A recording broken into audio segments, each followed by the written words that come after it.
শান্তিপ্রিয় আন্দোলনকে সমর্থনের কথা জানালেন মার্কিন পররাষ্ট্র দপ্তরের মুখপাত্র ম্যাথিউ মিলার।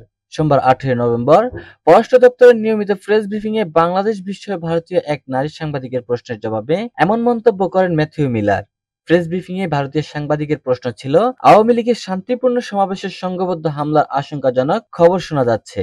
বাংলাদেশের অন্তর্বর্তী সরকারের সঙ্গে এ ব্যাপারে আপনার কোনো কথা হয়েছে কিনা? জবাবে ম্যাথিউ মিলার বলেন, বাংলাদেশের সঙ্গে আলাদাভাবে কি কথা হয়েছে সেটি আমি এখানে বলতে চাই না।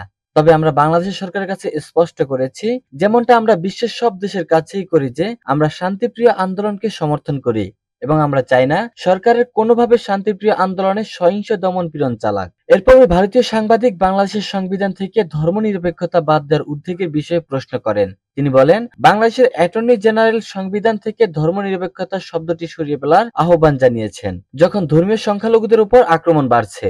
এ বিষয়ে আপনাদের কিছু বলার আছে কিনা? জবাবে ম্যাথিউ মিলার বলেন, তিনি বিষয়টি নোট করে রাখছেন।